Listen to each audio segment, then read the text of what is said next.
Khusus bagi perusahaan yang memutuskan untuk memiliki data center sendiri misalnya, atau ingin memiliki ruang server sendiri yang cukup besar, perlu dilakukan manajemen terkait dengan lingkungan fisik. Ada 5 hal yang perlu diperhatikan.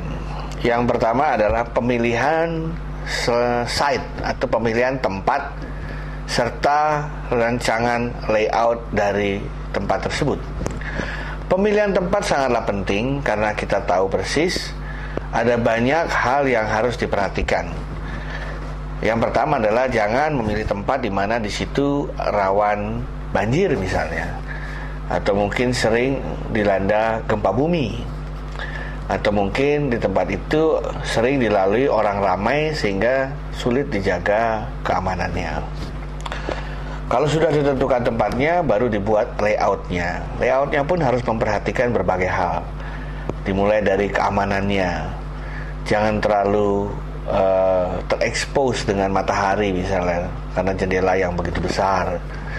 Perlu pula diperhatikan terkait dengan tempat atau layout tersebut tidak dekat dengan tempat-tempat lain yang mengandung atau menghasilkan medan magnet dari peralatan yang ada di dalamnya. Jadi pertama harus dilakukan adalah memilih tempat yang baik dan melakukan layout atau merancang peta dari ruangan tersebut dengan sebaik-baiknya. Kemudian yang kedua adalah membuat yang namanya physical security measures, yaitu mendefinisikan atau menentukan dari wilayah fisik itu mana-mana saja wilayah yang keamanannya harus sangat tinggi, mana yang sedang, mana yang minimum. Ring 1 misalnya, tempat di mana server utama berada atau data utama berada. Secara fisik maupun secara digital tidak banyak orang boleh masuk ke dalam ruangan itu. Nah, ini fisikalnya harus benar-benar dijaga keamanannya. Mulai dari cara masuknya mungkin pakai biometrik, pintunya mungkin yang berlapis-lapis agar sulit ditembus. Kemudian juga mungkin lokasinya yang sulit dicapai oleh orang kebanyakan dan lain sebagainya. Barulah mungkin second layernya atau ring 2-nya mulai keamanannya tidak begitu sebesar yang ring 1. Dan kemudian ring 3 mungkin ada beberapa orang pimpinan atau orang-orang lain yang memiliki wewenang tertentu boleh memiliki akses sesuai dengan aturan yang ada. Kemudian hal yang ketiga terkait dengan bagaimana mengakses secara fisik ruangan tersebut. Misalnya untuk membuka pintu harus memakai kartu, atau memakai sidik jari, atau memakai password, atau yang manual dijaga oleh satpam atau dijaga oleh 1-2 orang yang dialokasikan untuk ke sana. Tanpa bisa memiliki akses secara fisik, orang itu tidak bisa masuk. Bagaimana kalau dia paksa? Kita harus juga memiliki alat untuk merekam seperti surveillance kamera gitu ya, yang dihubungkan dengan para penjaga, sehingga seandainya ada orang masuk tanpa izin atau memaksa untuk masuk, bisa dilakukan hal-hal untuk mencegahnya. Yang keempat adalah protection against environment factors. Walaupun sudah memilih site yang bagus, tapi yang namanya bencana, kesialan gitu ya, atau nasib tidak ada yang bisa mengatur. Oleh karena itu harus ada usaha untuk sedapat mungkin memproteksi agar kondisi fisiknya itu tidak rusak atau tidak dimasuki oleh orang-orang yang tidak berhak.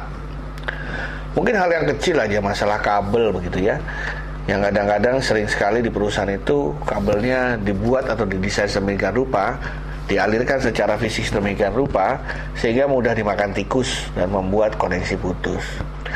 Atau ada juga masalah pintu ya, yang terbuka otomatis.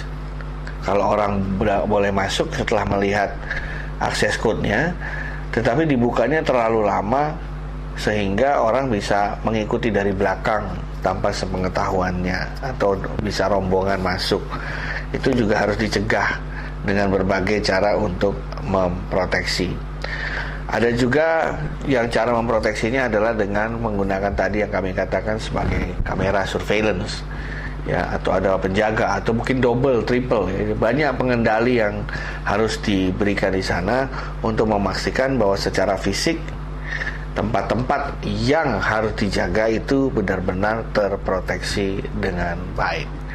Kalau kita lihat di negara-negara luar, tidak jarang suatu tempat yang sampai dijaga juga oleh polisi atau dijaga oleh tentara karena tingkat keamanannya.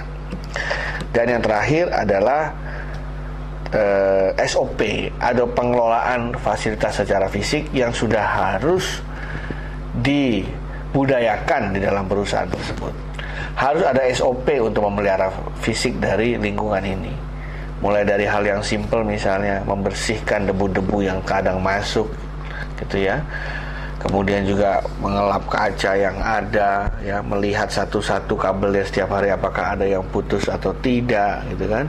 Memastikan kelembapannya, kemudian juga melihat temperaturnya ya, dan mempelajari surveillance kamera apakah terjadi hal-hal yang tidak diketahui ya, melihat log file.